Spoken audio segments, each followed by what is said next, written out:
lo primero, agradeceros a todos vuestro tiempo, que hayáis sacado un ratito para asistir a este webinar y agradecer a Clara y a Beatriz la invitación de darnos la oportunidad de hablar un poco y contaros lo que hacemos en DreamGenis y en particular hablando sobre las enfermedades neuromusculares hereditarias. Como ya dijo Clara, yo soy Carlos Martínez y dirijo la empresa.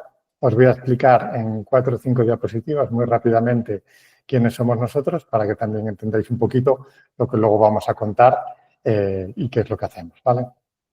Entonces, los que sois de Asturias quizá nos conocéis, pero nosotros somos una empresa que tenemos 14 años de experiencia en el análisis de datos provenientes de secuenciación masiva, que es una técnica que luego Leire os va a comentar sobre ella, para el estudio del ADN y el ARN. Somos especialistas en diagnóstico genético.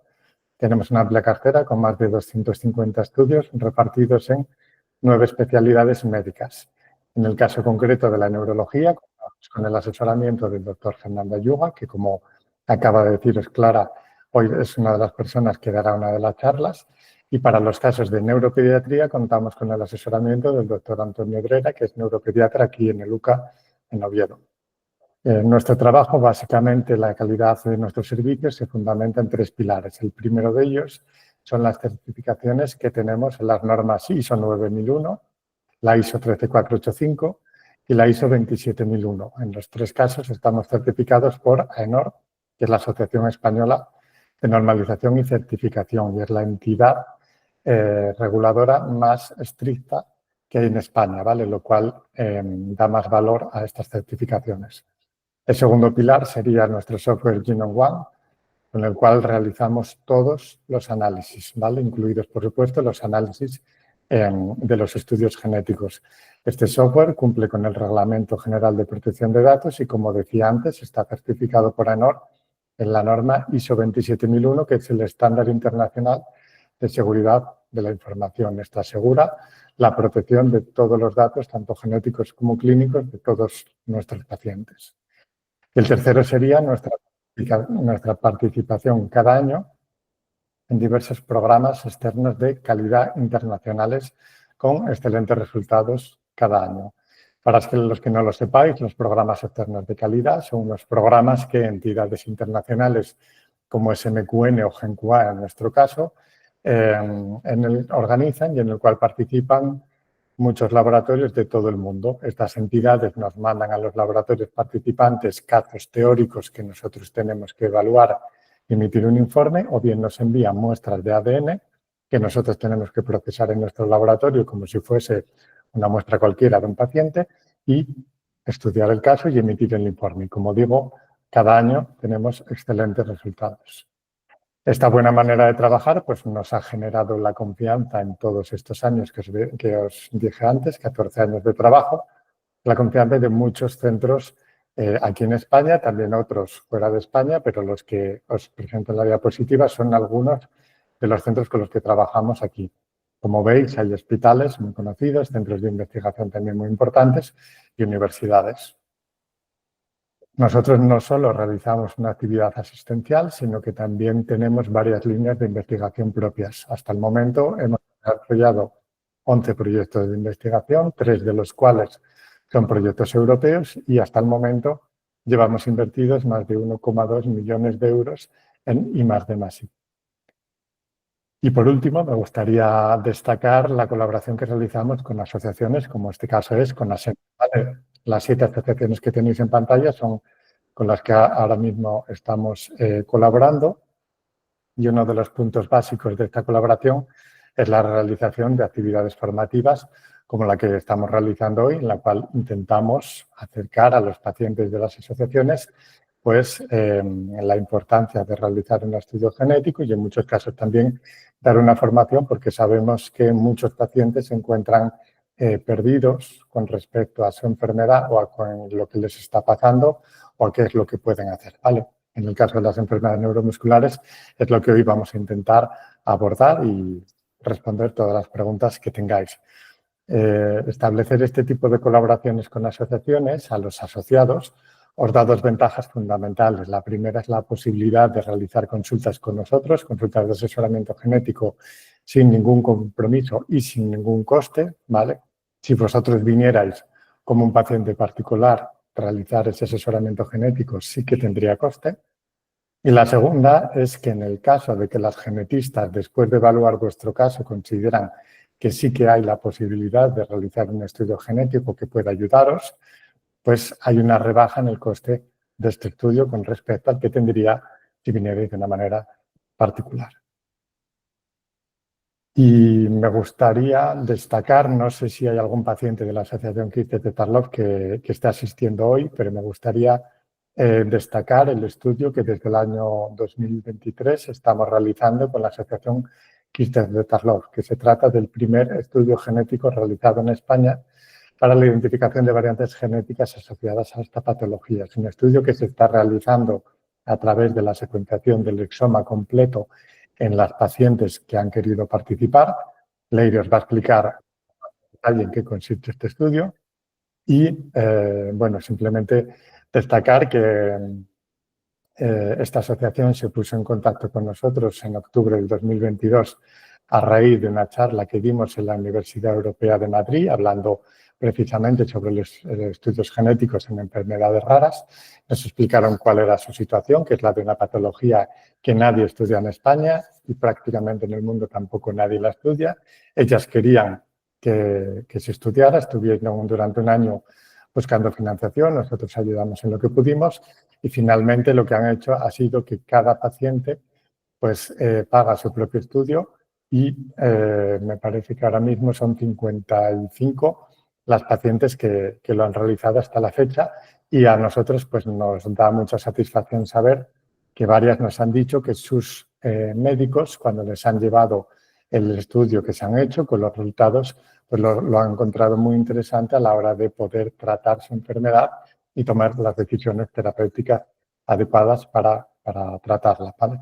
Por tanto, bien sea de enfermedades neuromusculares o bien de la patología que sea o que podáis tener los pacientes que estáis escuchando esta charla o los representantes de las asociaciones que estáis escuchando esta charla, simplemente deciros que nosotros estaríamos encantados de poder ayudar, como lo hicimos con la Asociación Quistes de Tarlov, a pues buscar alguna causa genética a vuestras patologías.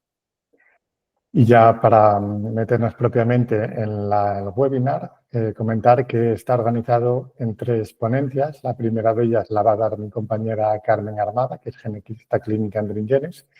Carmen va a dar una charla que se llama Entendiendo la genética, una guía para las familias, en las cuales va a tocar una serie de conceptos básicos de genética. Lo hemos intentado plantear esta charla de una manera didáctica para que podáis entender todos estos conceptos básicos, que será esencial para que a continuación podáis entender bien lo que Leire y Fernando van a contar, ¿vale?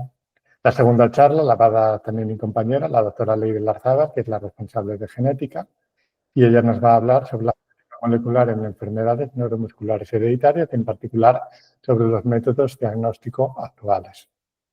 La tercera charla correrá a cargo del doctor Fernando Yuga, que es neurólogo en el Hospital Universitario Quirón Salud de Madrid y coordinador del equipo de neurología en el Hospital Quirón Salud de Toledo. Y él nos va a hablar sobre la correlación clínico-genética en patología neuromuscular, en particular de los avances en terapia génica. Nada más por mi parte. Como dije al principio, muchas gracias por participar y animaros a preguntar todo lo que necesitéis cuando la charla de Fernando termine. Como veréis en esa última diapositiva, están también nuestro email de contacto y el teléfono de empresa de Leire, de tal manera que si alguno de vosotros os sentís más cómodo haciendo la pregunta o la consulta de manera privada, también tenéis esas 2 opciones. Nada más, doy paso a mi compañera Katz.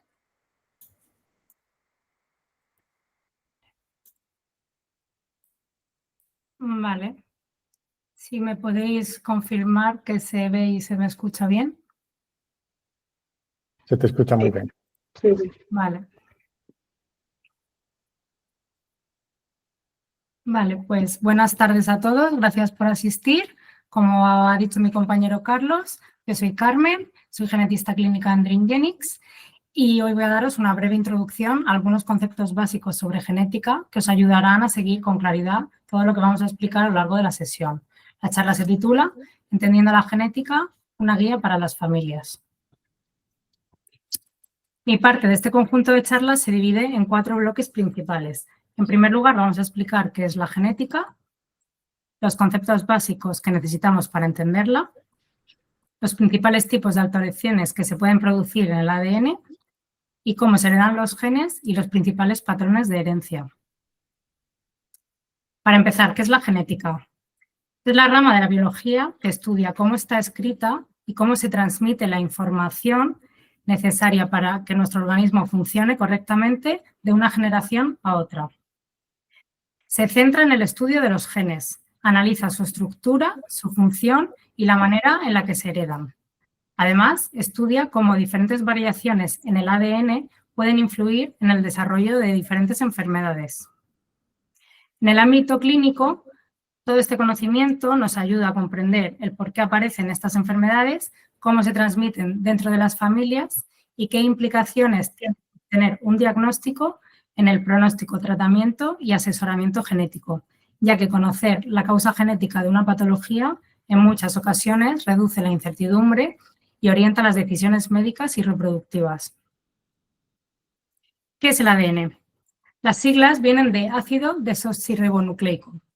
Es una molécula compleja que contiene toda la información genética responsable del desarrollo y el funcionamiento de los organismos. Está presente en todas nuestras células.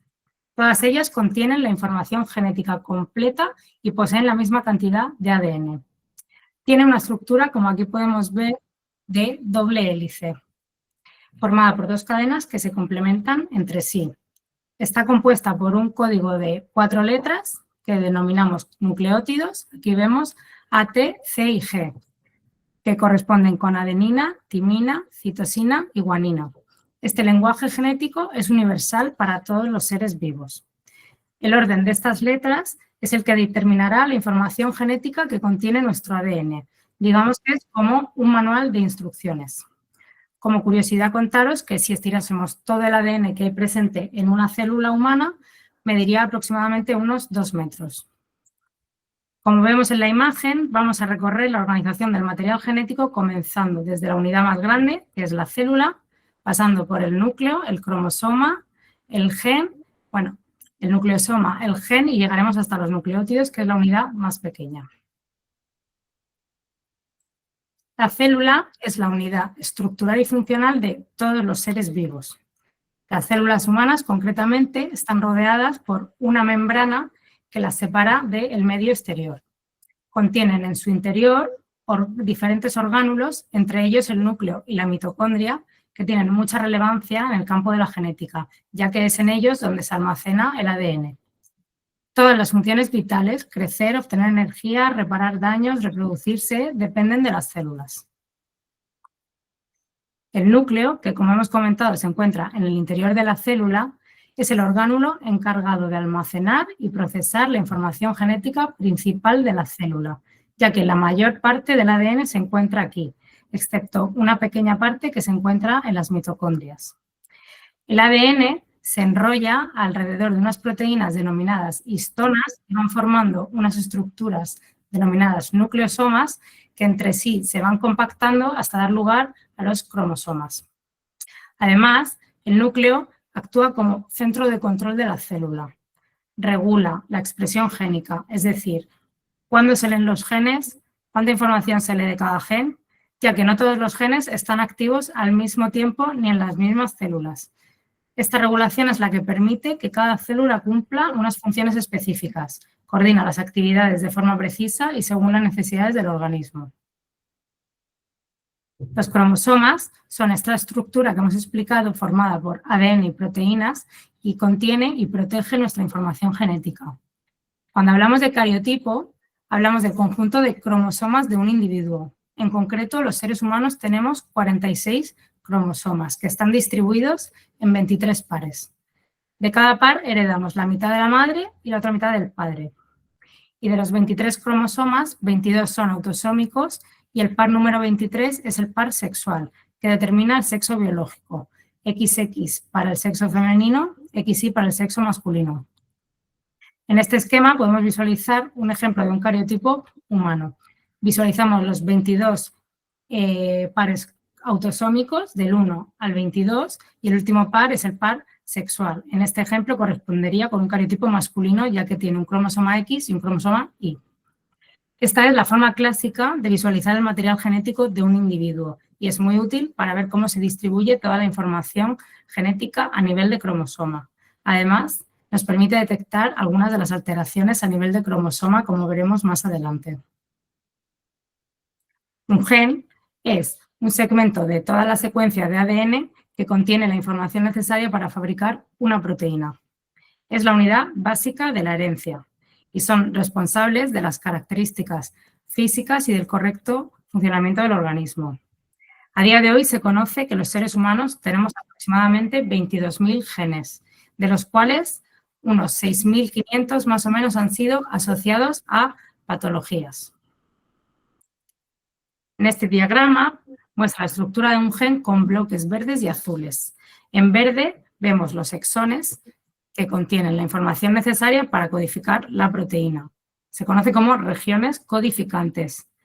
Los intrones, que interrumpen los exones, y los vemos en azul, son secuencias no codificantes. O sea, no codifican para proteínas, sino que se van a eliminar durante el procesamiento del ADN. La suma de todos los exones que tenemos recibe el nombre de exoma.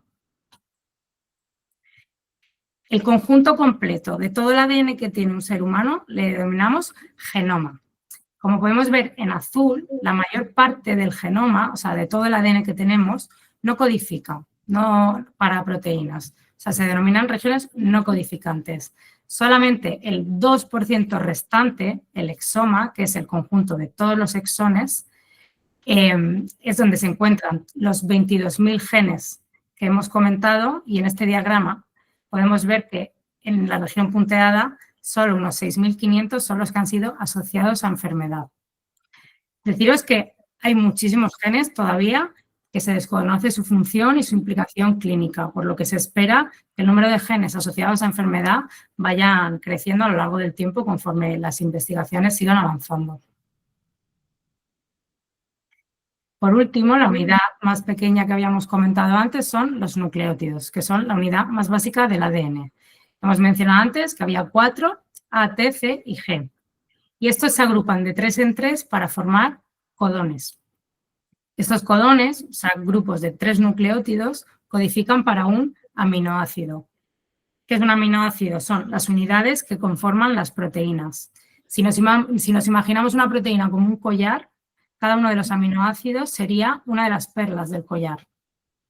Entonces, cambios en estos nucleótidos pueden alterar la estructura y función de una proteína y suele ser la principal causa de aparición de enfermedades. Para que sea un poco más fácil de entender, si en una frase cambiamos una letra en una palabra clave, la frase puede perder el sentido.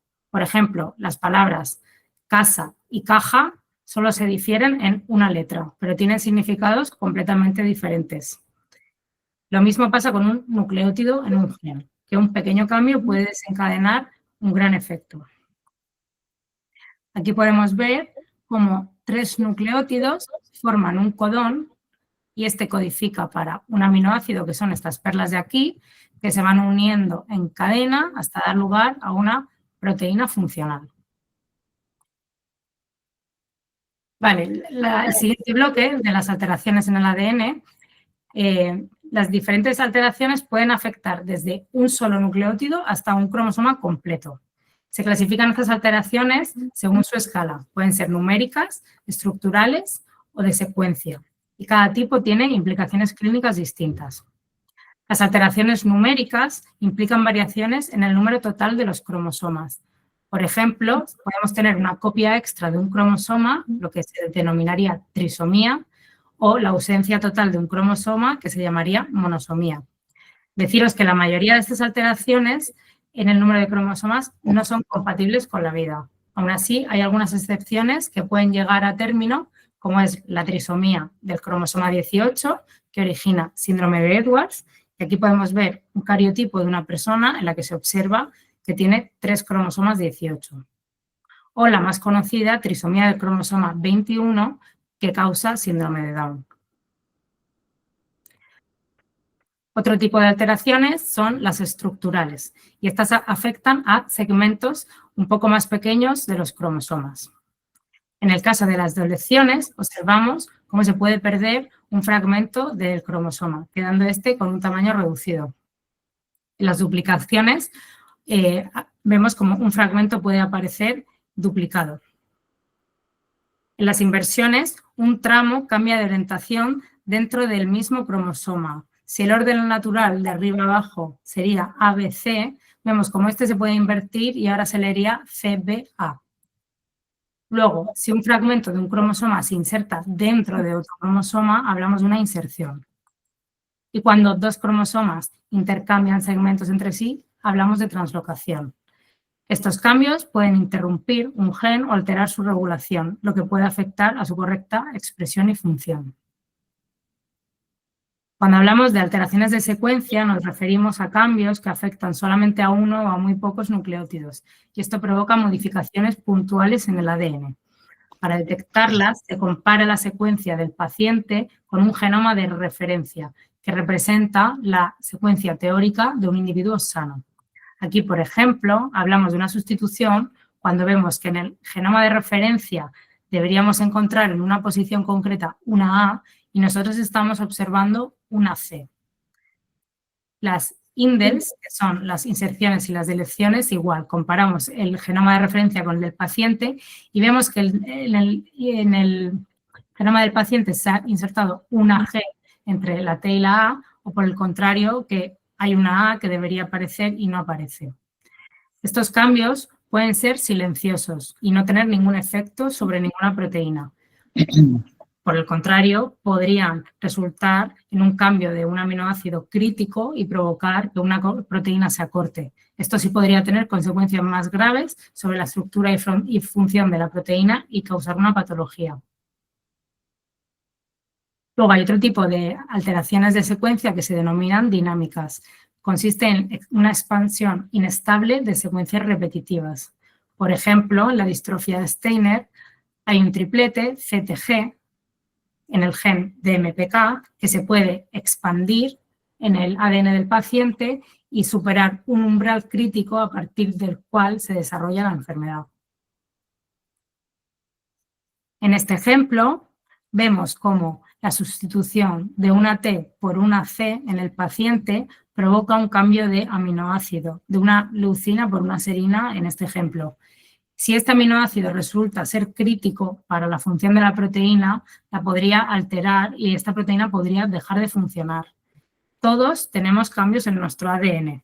Para determinar qué cambios tenemos y cuáles de estos causan enfermedad, ya que no todos los cambios son patológicos, llevamos a cabo estudios genéticos. A modo un poco de resumen, ya que hemos explicado muchos conceptos y puede resultar un poco confuso, recordaros que la herencia es la forma en la que se transmite la información genética, es decir, los genes, de padres a hijos. Los genes están en nuestro ADN y a su vez nuestro ADN se empaqueta formando cromosomas. Los seres humanos tenemos 23 pares y a lo largo de estos 23 pares hay descritos al menos 22.000 genes. Y recordar que de cada gen tenemos 2 copias. Una la heredamos de nuestro padre y otra de nuestra madre. Os recuerdo esto para explicaros ahora los principales patrones de transmisión causados por variantes en un solo gen.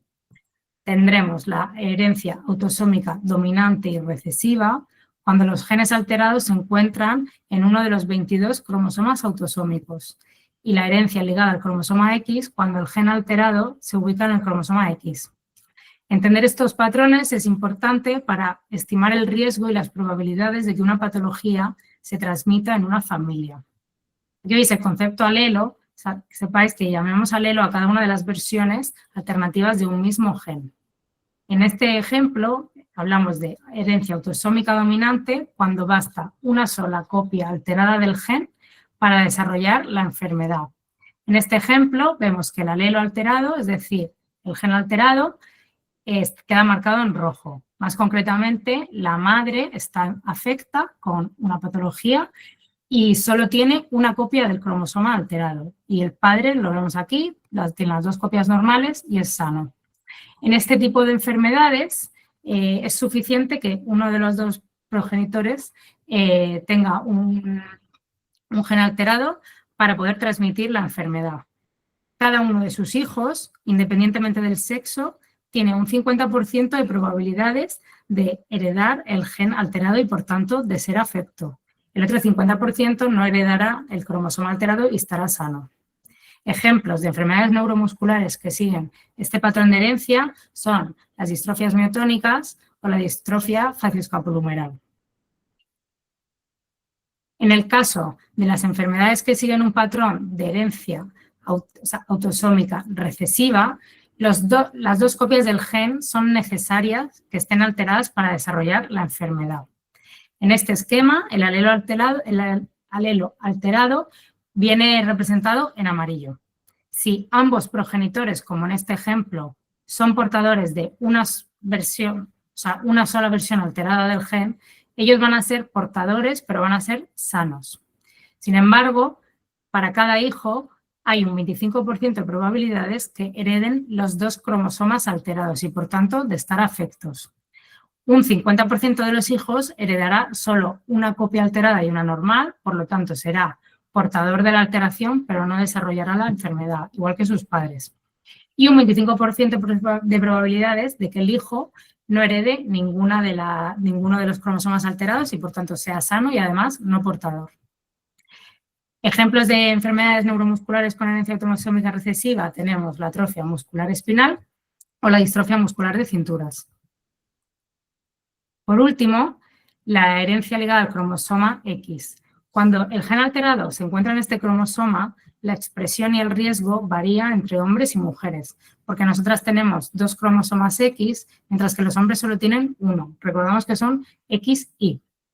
En este esquema tenemos un padre sano que solamente tiene un cromosoma X, que es el que viene representado con mayor tamaño, y vemos que es normal. En cambio, la madre, que tiene 2 cromosomas X, tiene uno alterado y uno normal. En este caso, del total de hijos varones, el 50% heredará el cromosoma alterado de la madre. Y como no tendrá otro cromosoma sano que lo compense, será afecto. Y el otro 50% heredará la copia normal de la madre y será sano. Sin embargo, para las hijas, el 50% heredará la copia alterada de la madre, pero será como ella, una portadora sana. Y el otro 50% no heredará la copia alterada y tendrá 2 cromosomas X normales. Y bueno, esto ha sido un poco todo por mi parte. Espero que más o menos los conceptos hayan calado un poco y os doy muchas gracias por vuestra atención. Voy a dar paso a mi compañera Leire ahora.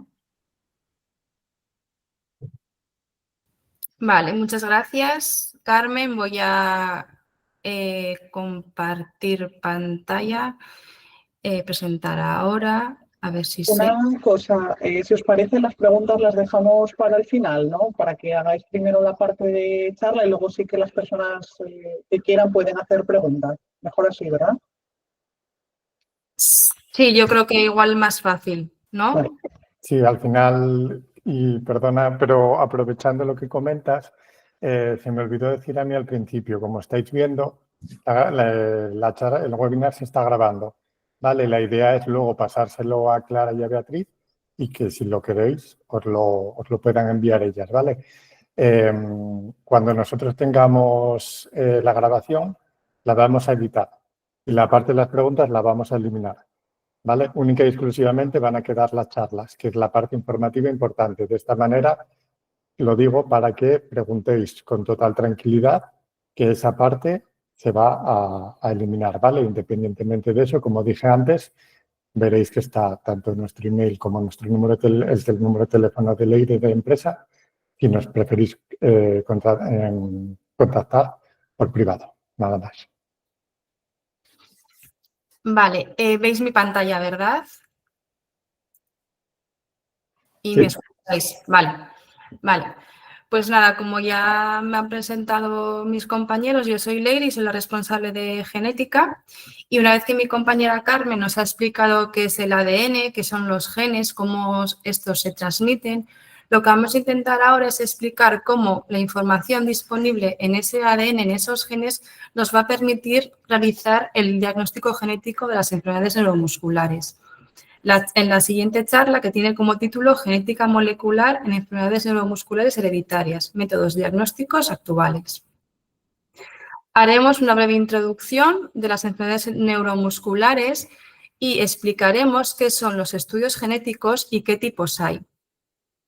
Hablaremos sobre el exoma completo, que es una de las técnicas diagnósticas que empleamos más habitualmente en nuestro laboratorio, y explicaremos también nuestro servicio de diagnóstico genético.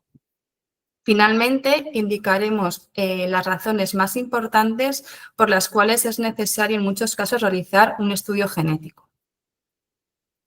Como la mayoría ya sabréis, las enfermedades neuromusculares son un conjunto de más de 150 patologías que afectan a la musculatura y el sistema nervioso, y cuya principal característica en muchas de ellas es la pérdida de fuerza muscular.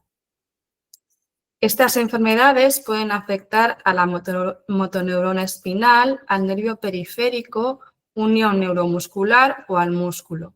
En función de la estructura que se vea afectada o alterada, el paciente desarrollará un tipo de enfermedad muscular u otra. Estas enfermedades son crónicas y un alto porcentaje degenerativas. Además, más del 50% debutan en la infancia, aunque bien es verdad que muchas pueden aparecer en cualquier etapa de la vida. El componente genético de estas enfermedades es importante y la mayoría de las enfermedades neuromusculares tienen un origen genético conocido. A día de hoy se conocen más de 600 genes asociados a este tipo de enfermedad y son genéticamente heterogéneas. Diferentes enfermedades neuromusculares pueden tener una presentación clínica similar, principalmente las etapas iniciales, y una misma enfermedad neuromuscular puede estar causada por alteraciones en diferentes genes. Esta heterogeneidad hace que el diagnóstico en muchos casos sea complejo o se vea dificultado. Como acabamos de comentar, el componente genético de estas enfermedades es importante y su origen genético conocido en muchos casos. Determinar la causa genética en cada paciente lo realizamos mediante los estudios genéticos. Los estudios genéticos, por tanto, son pruebas de laboratorio que analizan el ADN para identificar alteraciones en el mismo y que nos van a permitir establecer el origen de la enfermedad neuromuscular que presente el paciente, conocer el riesgo a desarrollar una determinada enfermedad neuromuscular y, en algunos casos, los estudios genéticos nos van a permitir identificar nuevos genes causantes de patología. Los estudios genéticos se realizan mediante diferentes técnicas moleculares y aplicaremos diferentes técnicas en función de cuál sea la alteración en el ADN que queramos analizar. Además, en muchos casos, sobre todo en casos complejos, tendremos que utilizar más de una técnica molecular para llegar a la causa de la patología.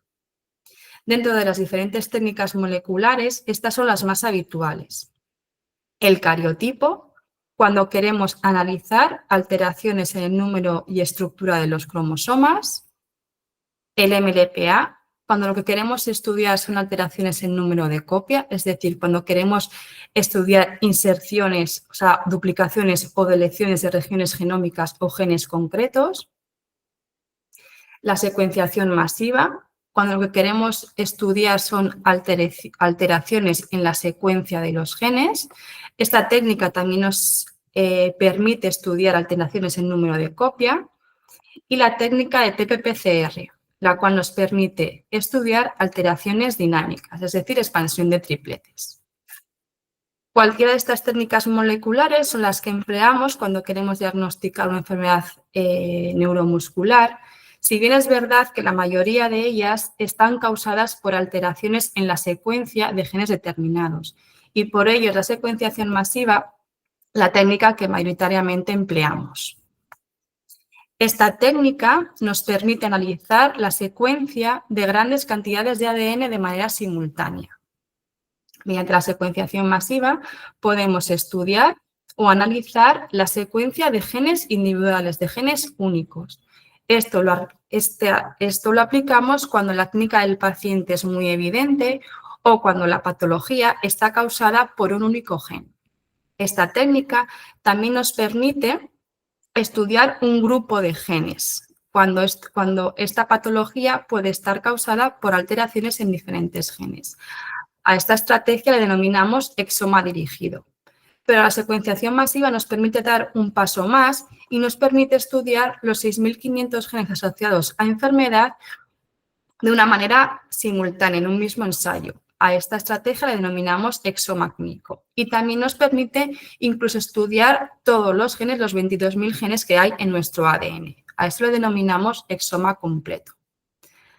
Además de esto, esta técnica nos permite estudiar de manera simultánea tanto el índice, es decir, el paciente afecto, como sus progenitores en un único análisis.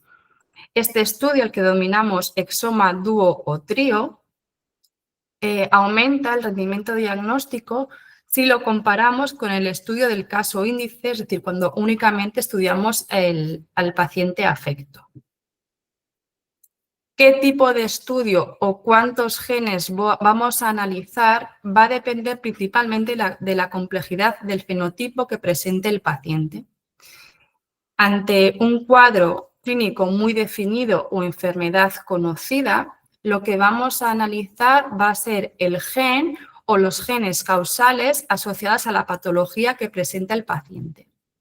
Si por el contrario el fenotipo del paciente hace sospechar al facultativo responsable de varias enfermedades neuromusculares o si el facultativo necesita realizar un diagnóstico diferencial para poder descartar una enfermedad neuromuscular de otra, lo que vamos a estudiar van a ser el grupo de genes que se asocian a cada una de las patologías de las que se sospecha.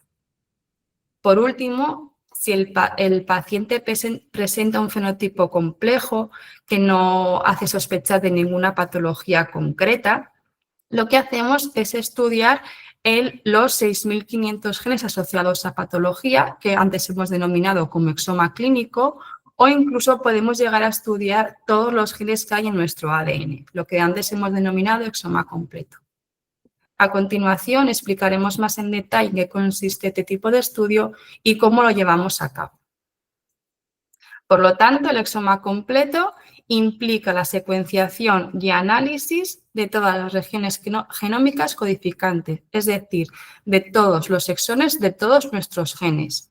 Y con ello obtenemos la máxima información genética posible. Como os recordáis de la charla que ha dado mi compañera Carmen, del 100% del ADN que hay en nuestras células, es decir, de todo nuestro genoma, únicamente el 2% corresponde a las regiones genómicas, corresponden a los exones. Y es este 2% el que analizamos cuando realizamos un exoma completo. Esta técnica o este estudio lo vamos a realizar cuando el fenotipo clínico del paciente es heterogéneo y complejo y hace sospechar de varias enfermedades genéticas o cuando el fenotipo no se corresponde con ninguna enfermedad genética conocida. También aplicaremos este tipo de estudio cuando ya se han realizado estudios diagnósticos previos, más dirigidos, y esos estudios no han dado con la causa de la patología o los resultados han sido no concluyentes. También aplicaremos esta técnica cuando no hay un estudio genético específico que ayude a diagnosticar la enfermedad que se sospecha en el paciente. Emplear esta técnica también tiene una serie de ventajas. Nos permite realizar estudios secuenciales. Puesto que tenemos la información de secuencia de todos nuestros genes, podemos empezar el estudio estudiando el grupo de genes asociados a la patología que se sospecha y si en ese grupo inicial de genes estudiados no se identifica la causa, ampliar el número de genes hasta poder estudiar los 22.000 genes de nuestro genoma. Por lo tanto, en una única prueba puedo estudiar o podemos analizar todos los genes asociados a patología.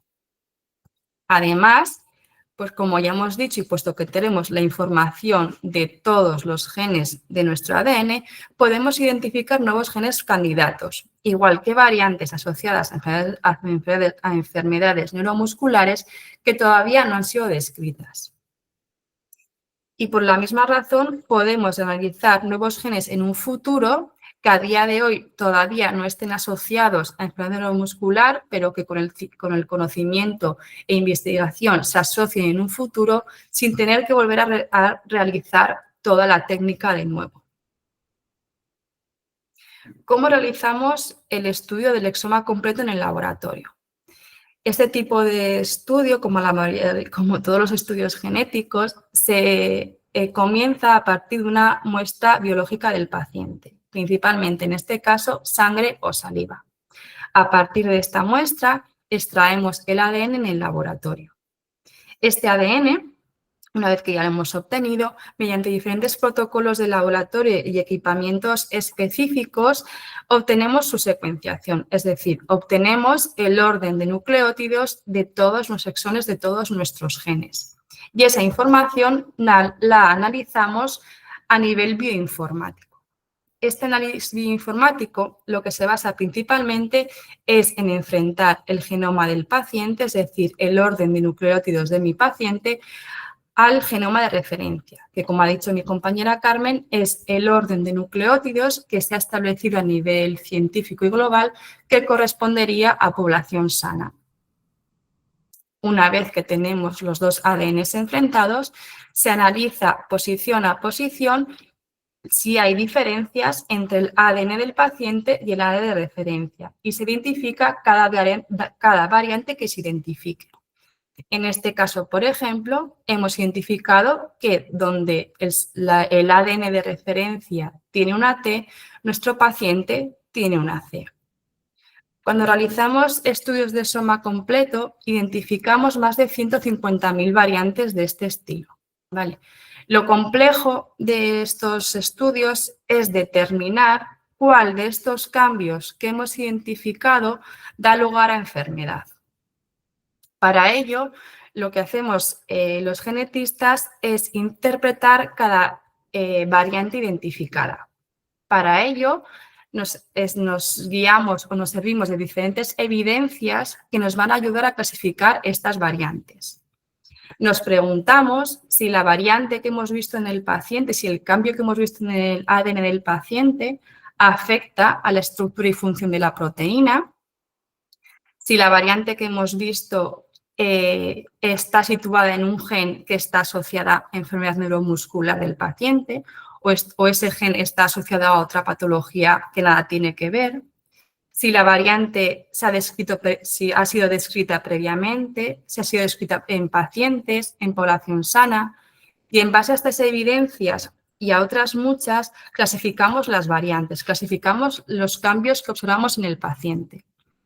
La clasificación viene determinada por el Colegio Americano de Genética y Genómica y según esta clasificación, las variantes las definimos en benignas y probablemente benignas, ¿vale? Que son aquellos cambios en el ADN que sabemos con seguridad que no van a dar lugar a patología, es decir, que no tienen ningún efecto biológico importante y que son parte de nuestra variabilidad interindividual. Por otra parte, tenemos las variantes patogénicas y probablemente patogénicas, que son aquellas que el conocimiento científico y clínico nos permite asegurar o determinar que la presencia de esta variante en el paciente va a dar lugar a una enfermedad determinada. Y por último, tenemos las variantes de significado clínico incierto, que son estas de aquí en medio, que por falta de evidencia científica y clínica actual no sabemos con seguridad si es una variante benigna que no va a dar lugar a patología y que no tiene ningún efecto biológico importante, o si por el contrario esta variante de significado clínico incierto que hemos identificado en el paciente es causa de su patología. En nuestro laboratorio, estas variantes de significado clínico incierto son reevaluadas o revisadas a los 12 meses y estudiamos si hay nueva evidencia científica o clínica que nos permita reclasificarlas. En el caso de que alguna de estas variantes se pueda reclasificar debido a esta nueva información, se emite un nuevo informe. Este servicio de revisión está incluido en el precio de los estudios que realizamos. Una vez que hemos interpretado todas las variantes identificadas en nuestro paciente, se recopila la información más relevante y se emite un informe que se entrega al paciente o facultativo responsable. Todo este procedimiento que llevamos a cabo en el laboratorio tiene que ir acompañado de un asesoramiento genético. El asesoramiento genético es el proceso comunicativo a través del cual los genetistas ayudamos al paciente a comprender las implicaciones médicas, familiares y psicológicas de una enfermedad de causa genética. Este asesoramiento genético tiene que realizarse o tiene que darse al paciente como mínimo en dos ocasiones. En una consulta preanálisis, donde se abordan diferentes aspectos como la historia clínica y familiar, la sospecha de la enfermedad, los estudios genéticos disponibles, cuáles son las implicaciones de realizar un estudio genético y cuáles son sus limitaciones. Y una segunda consulta que se realiza una vez tenemos los resultados del estudio genético realizado. En ella se explican los resultados obtenidos, se explican las implicaciones que esos resultados tienen para el paciente y los familiares y se resuelven todas las dudas que puedan surgir. Por lo tanto, vamos a ver ahora cuáles son los pasos para realizar un estudio genético en nuestro servicio de diagnóstico. Lo primero de ellos es establecer el contacto con nuestro servicio, con nuestro departamento. Para este contacto puede establecerse bien a través del médico facultativo responsable del paciente o bien el paciente directamente, de una manera privada, se puede poner en contacto con nosotros. Una vez establecido ese contacto, se realiza una consulta preanálisis, que como hemos dicho antes, se valora el caso y se determina el estudio genético más indicado en cada caso en función de la clínica del paciente.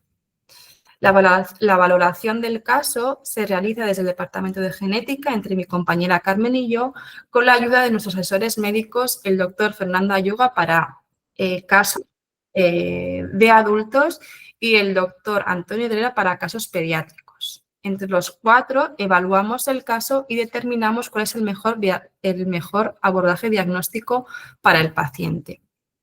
Una vez establecido qué estudio genético vamos a realizar, este lo llevamos a cabo en nuestro laboratorio y finalmente emitimos un informe que es explicado dentro de una segunda consulta de asesoramiento, tal y como hemos explicado.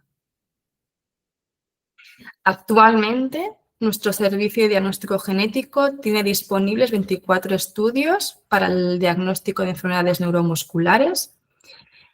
Como hemos comentado al principio y recordaréis, las enfermedades neuromusculares pueden deberse a la afección o cuando se afectan la motoneurona, el nervio, la unión neuromuscular o el músculo. En nuestro caso, tenemos estudios para los 4 tipos, diríamos, de enfermedad neuromuscular.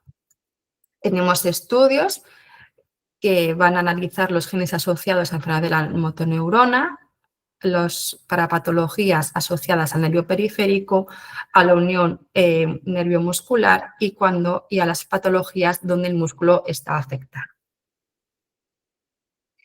Una vez que hemos explicado qué son los estudios genéticos y cuál es el procedimiento para llevarlos a cabo, vamos a explicar por qué es importante realizarlos. En primer lugar, los estudios genéticos ayudan a entender la causa de la enfermedad y este conocimiento, este entendimiento da a los familiares y pacientes alivio y tranquilidad. Además, nos van a permitir conocer otros posibles síntomas clínicos que todavía no han aparecido en el paciente, lo que nos permite establecer tratamientos tempranos o de prevención. Por lo tanto, los estudios genéticos van a orientar el seguimiento médico más adecuado. Además, y como ya ha comentado mi compañera Carmen, el ADN y los genes se heredan de padres a hijos. Por lo tanto, conocer la causa genética de la enfermedad va a ayudar a tomar decisiones informadas para futuros embarazos. Es decir, nos va a permitir establecer el riesgo de recurrencia de que una enfermedad vuelva a aparecer en nuestros hijos. Y por último, conocer la causa genética genera redes de soporte entre pacientes que presentan la misma patología. Y esto brinda un gran apoyo a familiares y pacientes durante todo el proceso de la enfermedad. Muchas gracias por vuestra atención y ahora voy a dar paso al doctor Fernando Ayuga. Ok, buenas tardes. Bueno, gracias a DreamGenix, Carlos, Leire, a Carmen por dejarme trabajar con vosotros en este equipo. Y bueno, la verdad es que para mí ha sido muy, muy interesante este tiempo que llevo colaborando con vosotros porque, bueno, ya con el tiempo que llevamos Carlos y yo somos contemporáneos. Entonces, bueno, desde 20 años acá, pues el desarrollo de los estudios genéticos ha sido uno de los grandes cambios que ha tenido la medicina. Yo creo que en el futuro quizá la inteligencia artificial y la genética van a ser un poco los grandes pilares de la medicina en el futuro y bueno, los clínicos vamos a quedar cada vez más en desuso. Cuando empezamos la residencia siempre o cuando fuimos poco a poco en nuestro día a día como neurólogos, las enfermedades neuromusculares quedaban un poco para el sabio del servicio, el que más estudiaba, el que tenía memoria y cabeza para poder correlacionar todos los síntomas y toda la complejidad de la fisiopatología en estas patologías. Y bueno, yo creo que la genética nos va a ayudar a esclarecerlo todo mucho más y ahorrar también muchos procesos diagnósticos que pueden ser molestos para el paciente. Pasa por fin, Leire. Vale, entonces, bueno, como decía, la genética ha transformado. Bueno, si le digo a Leire que pase la diapositiva es porque he sido muy torpe a la hora de, y no sé, lo de compartir pantalla y eso me he liado un poco, ¿de acuerdo? Entonces, bueno, disculpad esto.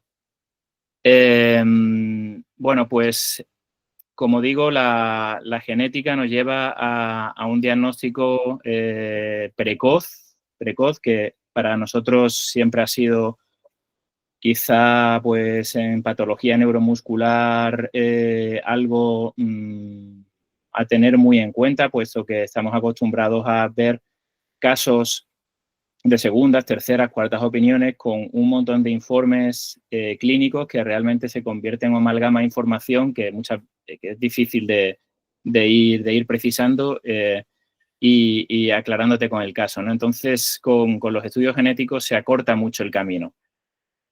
Obviamente el consejo genético es algo que debe ir perdiéndose un poco también el tabú, ¿no?, que existe con esto. La genética es como una cuestión así como muy, muy íntima en la persona, pero bueno, se tiene que ir naturalizando el diagnóstico genético y también es algo que nos iguala a todos y tenemos que abrir, ¿no?, ese camino, ¿vale? Entonces, bueno, ¿qué ocurre? Que el diagnóstico genético también hace que pues vayamos aprendiendo de cada caso y que la correlación clínico-genética sea cada vez más sencilla.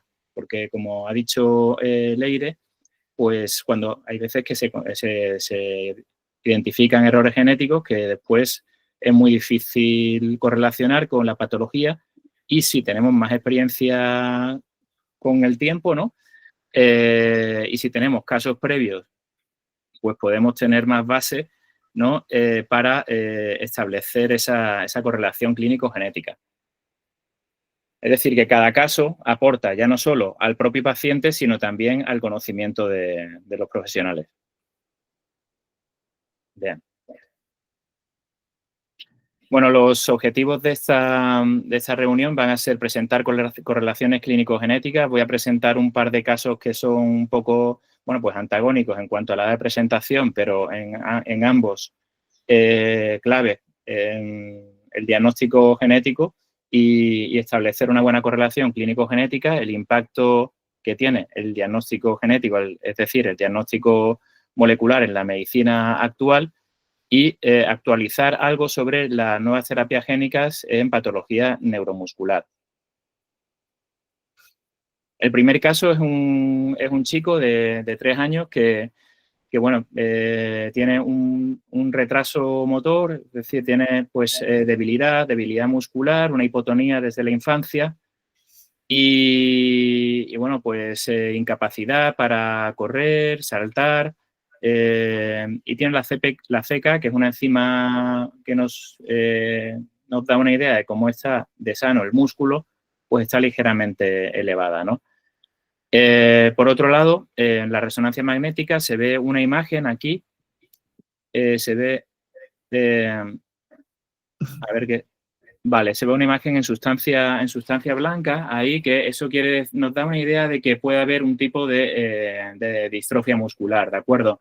Entonces, esa parte blanca que se ve aquí en la parte posterior del cerebro, más abajo, ¿no? Entonces, todo eso quiere decir que bueno, puede encontrarse en distrofias musculares, puesto que en este tipo de patología lo que ocurre es que la matriz extracelular pues se deteriora. Y esa matriz extracelular, que también nos sirve tanto para unir las fibras musculares como el sistema nervioso central, pues hace que aparezca patología muscular y también de sustancia blanca, ¿no? Es como ese cemento que no llega a pegar del todo bien las fibras musculares y hace que el músculo sea menos efectivo.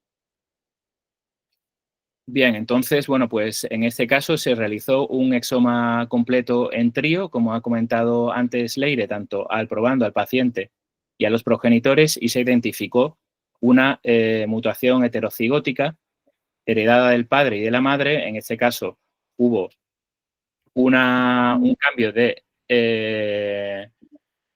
cambio génico y una duplicación que hicieron que bueno, hubo una variante patológica en el paciente, y ambas variantes en los progenitores fueron clasificadas como patogénicas o probablemente patogénicas, según los criterios de la Sociedad Americana de Genética, como ha comentado antes Leire. Es decir, que en este caso, en este chico hubo una confirmación genética de un diagnóstico clínico de una distrofia muscular congénita por un déficit del AMA2. Esto hace que estos pacientes tengan una deficiencia en una proteína que se llama merosina y hace que ese cemento que he comentado no cohesione las células de una forma correcta. Bien, este es un caso clínico, ejemplo, una miopatía de origen genético de herencia autosómica recesiva, y en el cual se pone claramente de manifiesto la utilidad y la importancia de la realización de un estudio genético, en este caso mediante la secuenciación de un exoma completo. En un paciente con una distrofia muscular congénita, que son casos de muy, muy difícil diagnóstico, ¿de acuerdo? Este estudio ha permitido la detección de variantes raras, tanto en progenitores como en el probando, y bueno, realizar una adecuada orientación a progenitores respecto a la planificación familiar. También establece, para eso está, obviamente, la consulta de genética post-análisis que ha comentado Leire, ¿no? Y bueno, establecer también una asociación entre los hallazgos identificados, tanto a nivel de músculo periférico como de sustancia blanca en el sistema nervioso central. La sustancia blanca del cerebro es como una especie de, pues, por ella discurren todas las fibras que hacen de comunicación o de autopistas entre partes del cerebro, ¿no? Y bueno, ahí, como digo, pues esa sustancia blanca actúa como de conducción de la electricidad en el sistema nervioso, y esa matriz extracelular estaba dañada en este caso, y se identificó esa alteración de sustancia blanca, ¿no? O leucoencefalopatía, que junto con la afectación muscular sí nos orientó un poco más, y podría haber orientado incluso un poco más el estudio genético a hacer un exoma clínico, ¿vale? Bien. El siguiente caso es un caso un poco, he cogido dos diferentes en cuanto a edad de presentación y características, ¿no? del propio paciente. En este caso es una mujer de 63 años y empezó simplemente con una tosis palpebral a partir de los 50 años, ¿no? Y finalmente fue diagnosticada de un síndrome miasténico congénito, ¿vale? Con una alteración de la proteína DOX7 después de muchos años con una patología que se interpretó como una miastenia gravis al uso. Entonces, estamos hablando de 50 años con una tosis palpebral y se hizo el diagnóstico a los 63, ¿no? 13 años en los cuales esta paciente recibió inicialmente corticoides con efectos secundarios, inmunoglobulinas, que son, y plasmaféresis incluso, debido a recaídas que tenían su patología, que son tratamientos relativamente invasivos, ¿no? Finalmente, gracias a un estudio genético, se llegó al diagnóstico de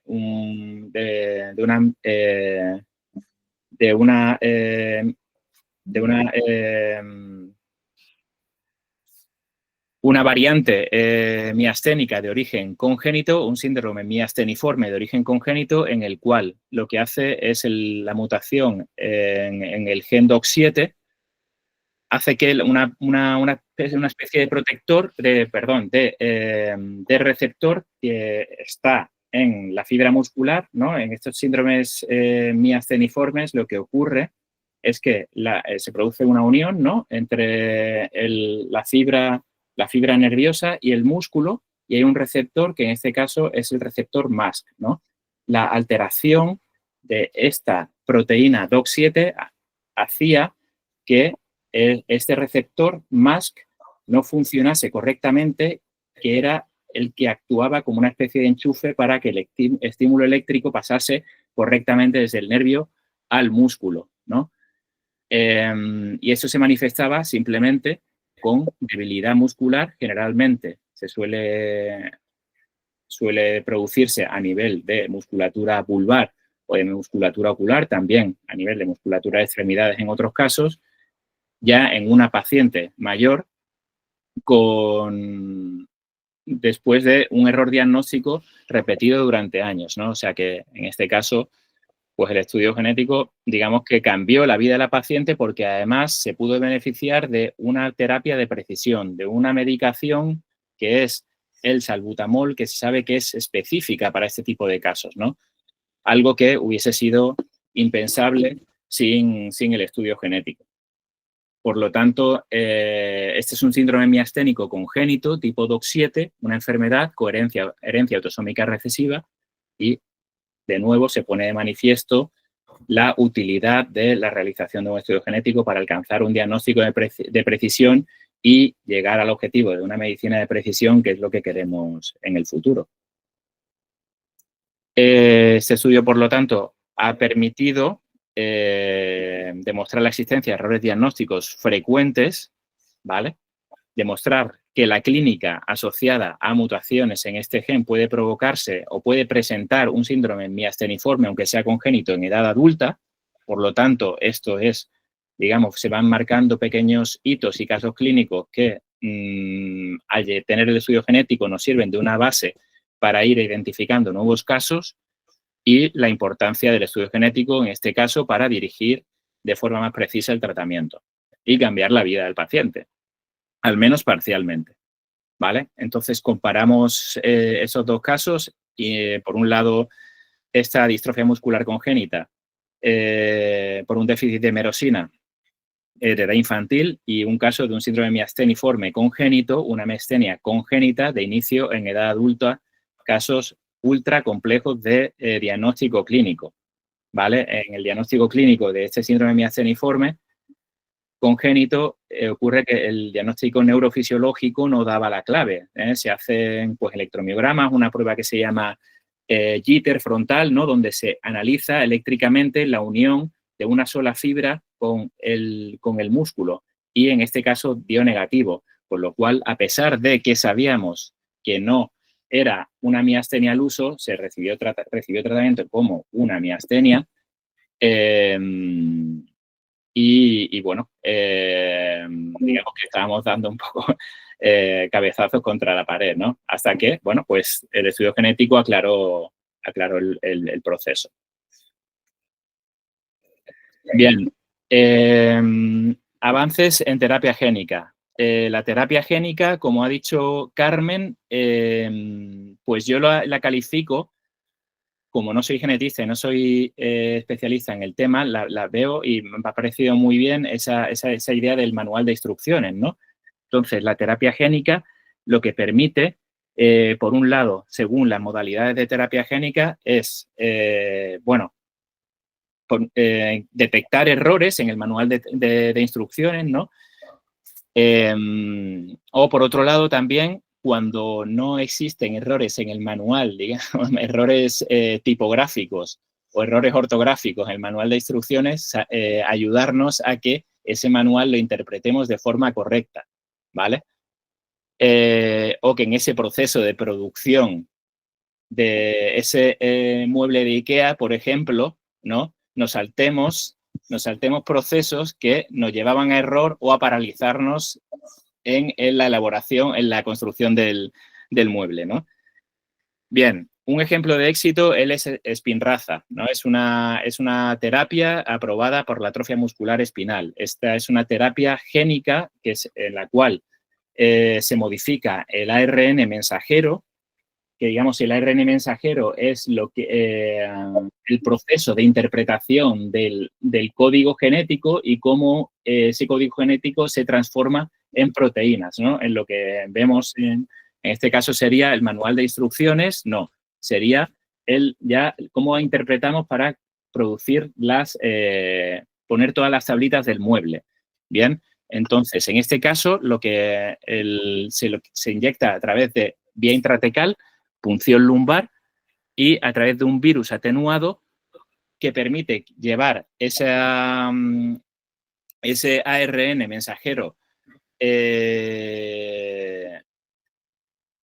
esa corrección del ARN mensajero y producir un aumento de una proteína, que en este caso, si no, sería defectuosa, que es la proteína SMN o Survival Motor Neuron, ¿no?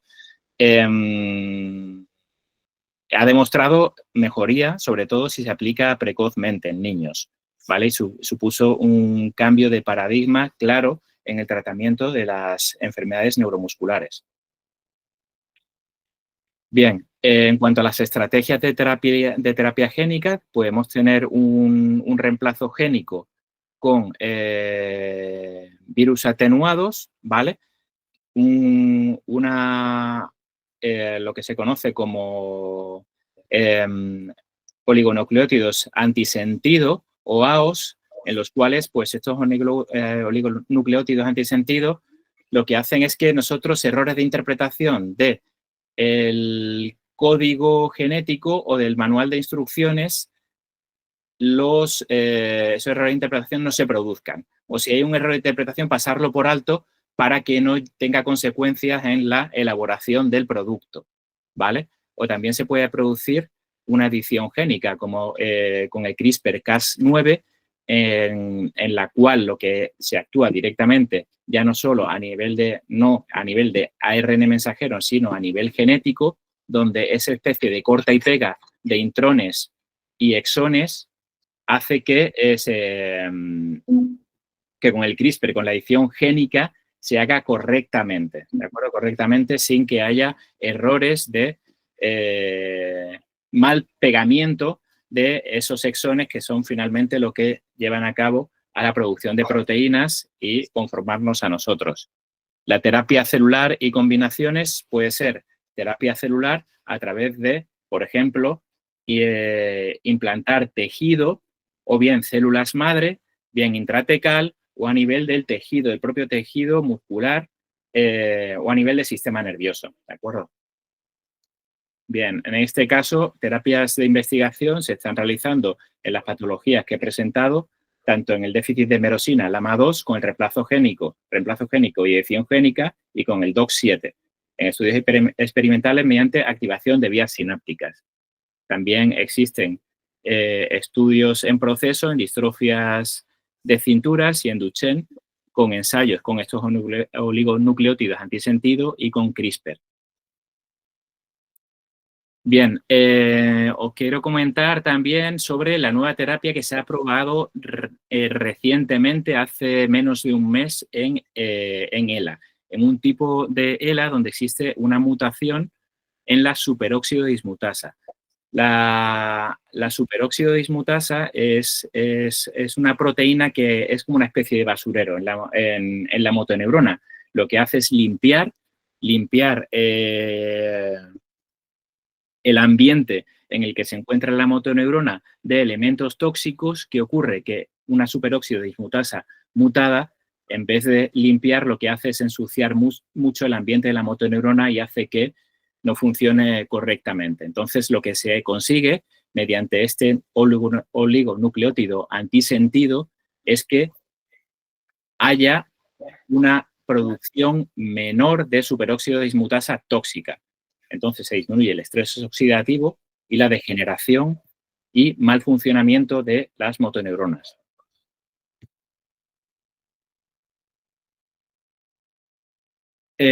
Bueno, esto obviamente con ensayos clínicos, claramente, lógicamente, esto tiene su proceso, ¿no? De ensayos clínicos en diferentes fases: fase animal, fase de seguridad, fase de control con placebo en humanos y posteriormente, que son los fase 3, y posteriormente ya la comercialización. ¿De acuerdo? Entonces, la administración es intratecal, ¿vale? Intratecal 100 miligramos cada 14 días durante 3 dosis y después cada mes aproximadamente. Bien, principales efectos secundarios: cefalea, dolor lumbar y elevación de proteínas en líquido cefalorraquídeo. El líquido cefalorraquídeo es un líquido que envuelve, como si fuese almíbar, ¿no?, en nuestro sistema nervioso, tanto a nivel de cerebro como de médula espinal, ¿vale? Efectos, bueno, hay que decir que este tipo de terapia se realiza en un tipo de ELA específica, ¿no?, que es la mutación SOD1, o sea, que supone un porcentaje de aproximadamente un 2% de los casos de ELA, pero bueno, en este caso, si se logra el estudio genético, que no es algo especialmente complejo, pues obviamente se benefician de un diagnóstico, o sea, de un tratamiento muy dirigido. Y esto abre un poco el debate de, bueno, los diagnósticos de ELA hay que hacer sí o sí, entiendo, porque se le puede ofrecer un tratamiento que si no recibe el paciente, este estudio genético de superóxido dismutasa 1. ¿Vale? Bien, retos actuales en cuanto a la terapia génica.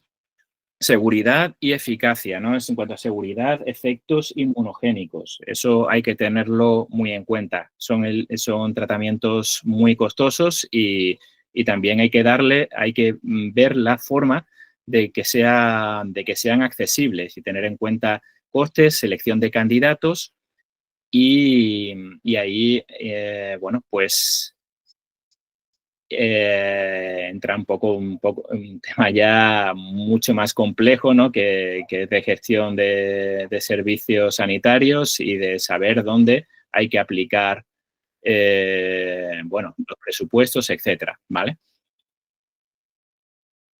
Bien. En cuanto a las perspectivas de futuro, está en la combinación tanto de la terapia génica como terapias celulares avanzadas que lleven a una medicina y a unos tratamientos de precisión personalizados en base a estudios genéticos. Esto llevará a mejorar el pronóstico de patologías que clásicamente han tenido muy mal pronóstico y lo que todos queremos, que es mejorar la calidad de vida de los pacientes y poco a poco ir avanzando también en el conocimiento de estas patologías. Cada caso clínico aporta información valiosa para el paciente y para todos los profesionales que estamos metidos en este tema, ¿vale? Para cada vez ir haciendo correlaciones clínico-genéticas más precisas. Se abre la puerta a nuevas terapias que anteriormente no existían, como el tofersen, aprobado recientemente, Y bueno, saber que estamos en la era de medicina de precisión, donde, como digo, pues tenemos posibilidades a nivel tecnológico y a nivel de genético que nos llevarán a cambiar en el futuro la forma en la que entendemos o vemos los pacientes con patología neuromuscular o patología neurológica en general. Y muchas gracias por vuestra atención.